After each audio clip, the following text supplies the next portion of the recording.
नाज़रीन आदाब, आप देख रहे हैं आवाम की आवाज़। मैं हूं आपके साथ इफ्तिकार सोफी। नाज़रीन मोहतरम, स्टोरी के माध्यम से आपको बता दें कि एक दुम्बा जो इस वक्त आप देख सकते हैं, इस वक्त हम साईं लाई बख्श रहमतुल्लाह अलैह के मज़ार लोरन में मौजूद हैं, बटरकोट में।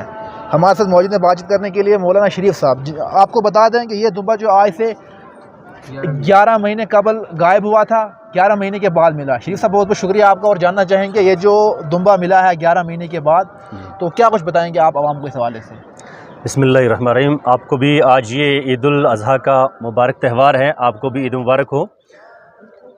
निगाह वली में वो तासीर देखी, बदलती हज़ारों की तकदीर देखी। हज़रत साईं लाई बख्श रहमतुल्लाहि ताला अलैह की ये एक ज़िंदा करामात है। ये एक दुम्बा जो है आपकी नज़र के सामने है। ये एक गनी शेख जो साथरा वाले हैं, उनके 4 दुम्बे गायब हुए थे। इस नंदी छूल से पीछे एक ढोक पड़ती है, वहाँ से तो 4 में से 3 को जंगली यानी जानवर खा गए। तो एक जो दुम्बा था ये तकरीबन वहाँ से चल के 35 से 40 किलोमीटर भागा, वहाँ पहाड़ों में से ही, और छपरा डन्ना एक ढोक पड़ती है, वहाँ पहुँच गया। सर्दियों के ये पूरे वहाँ तकरीबन 8 से 7-8 फुट बर्फ़ गिरती है। उस इलाके में ये रहा, पूरे सर्दियों के सीज़न में वहीं पे रहा। उसके बाद में जब मार्च का महीना आया तो लोग यहाँ से जाते हैं, कुछ माल मवेशी को लेकर जाते हैं, कुछ सब्जियाँ लेने जाते हैं, कुछ गुच्छियाँ लेने के लिए जाते हैं लोग। तो उन्होंने जब इसको देखा तो इसके साथ में 2 बंदर आगे पीछे घूमते रहते थे। उन लोगों ने कहा कि भाई एक दुम्बा है, लेकिन ये किसी की गिरफ्त में नहीं आया। बहुत सारे लोगों ने कोशिश की इसको पकड़ने की, लेकिन किसी के हाथ में ये आया नहीं।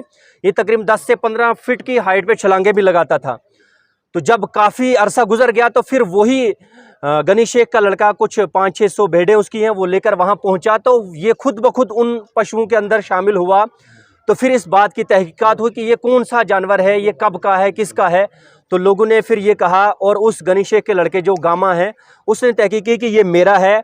जब ये गुम हो गया था तो मैंने ये कहा कि अगर ये बच गया तो मैं साईं लाई बख्श रहमतुल्लाहि ताला अलैह के आस्ताने पे 27 रमज़ान यानी सतीमी की रात को प्रोग्राम करेंगे, तो उसमें इसको पेश करूँगा।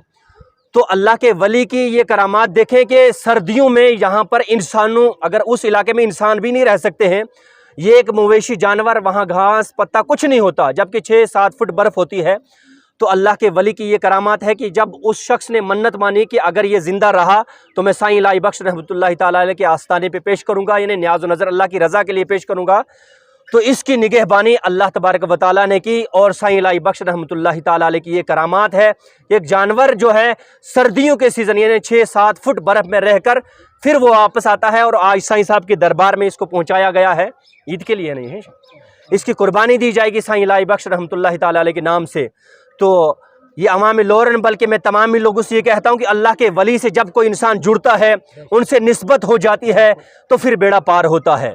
तो मैं इसी पे इत्फाक करता हूँ। आप कुछ कहना चाहिए? चलिए, बहुत बहुत शुक्रिया, हमारे साथ बातचीत कर रहे थे। ये आपको फिर एक बार दिखाना चाहेंगे, ये है वो बेड़ू जो 11 महीने के बाद आया है। जंगल में कितने जानवर होते हैं, दरिंदे जानवर, लेकिन फिर भी उनसे बच के ये निकला है। और जिसका ये था, उसने ये कहा था कि मैं इसे सतीमी के रोज़ यहाँ पे पेश करूँगा, लेकिन नहीं, फिर बाद में कहा गया कि इसको जो है कुर्बानी के ईद के दिन यहाँ पे जो है कुर्बानी इसकी दी जाएगी।